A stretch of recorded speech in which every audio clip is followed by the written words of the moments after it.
This is Arthur. Arthur is an ant eater, and he is going to help you with the ants in your pants so that you can use the ants in your pants to supersize or, if necessary, save your business.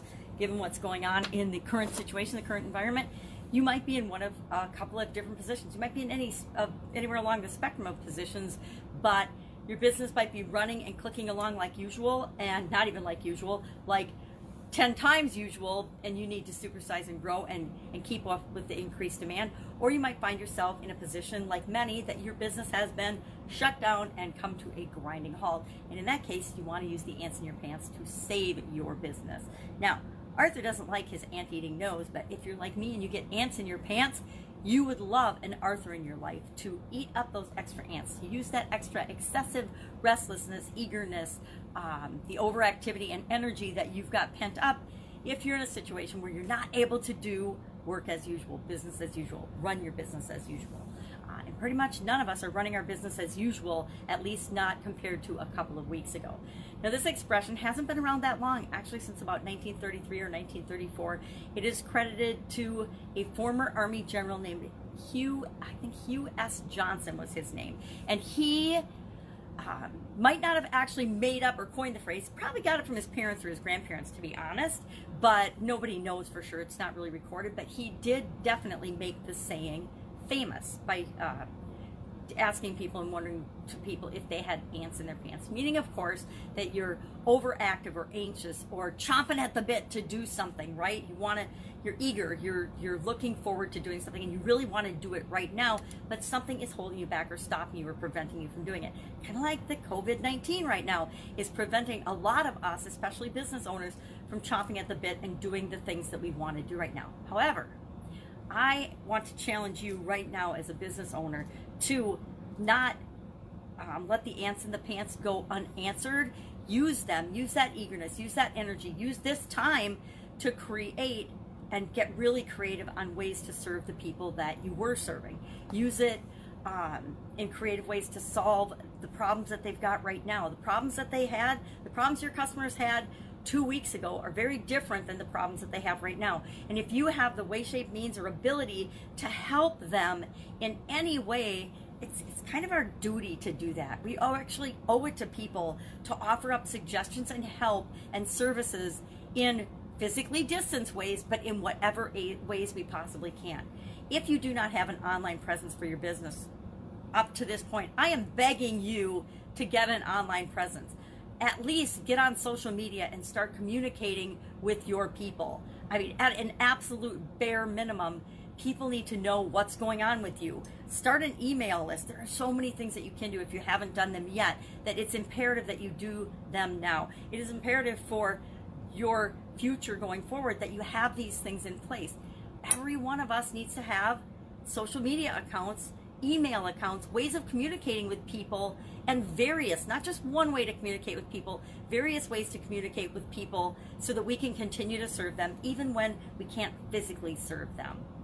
And if you're struggling or if you don't know how to do that, oh my God, just ask me in the comments below and hit me up. If you've never done anything online, or if you're experienced online and you're just like, my God, I'm stuck, I need a creative way to look at this situation, hit me up in the comments below and we'll set up a time to chat about it, because it's not that hard. There is something absolutely every single one of us can and should be doing right now. And it isn't sitting around and thinking, ain't it awful, my business is shut, how am I going to make payroll, how am I going to do this, how am I going to do that?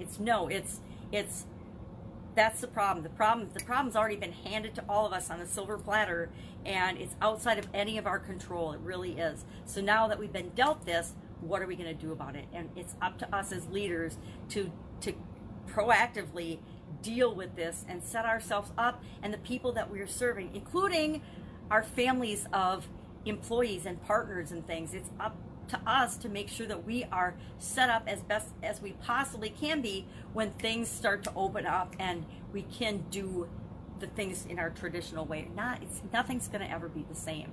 If we're thinking it's going to be the same, we're deluding ourselves. The world is forever changed by this event. And so how are you changing your business? How are you going to be doing things differently moving forward, because you can be putting those systems and processes and procedures, you can be mapping them out and ready to go with them and putting them in place. A lot of us can still go to our businesses and can be working on things, putting them in place.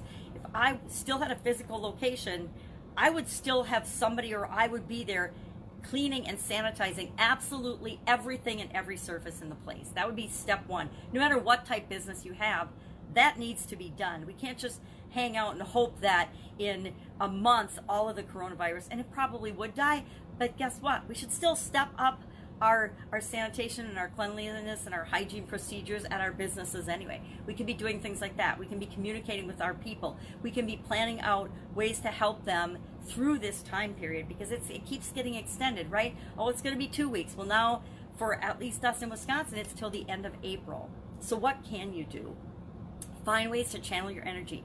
We can at least, at a bare minimum, be continuing to sharpen our saw or sharpen our axe, whichever saying you like. Meaning, learn, grow, study, do some online courses, read some books, for goodness sake, about skills and things that can help you personally move forward. Each of us have different skill sets. Each of us have different areas and things that we're curious about and interested in. Get busy doing those things. Do what you can do right now. Do what you can with what you've got right now. I say that all the time.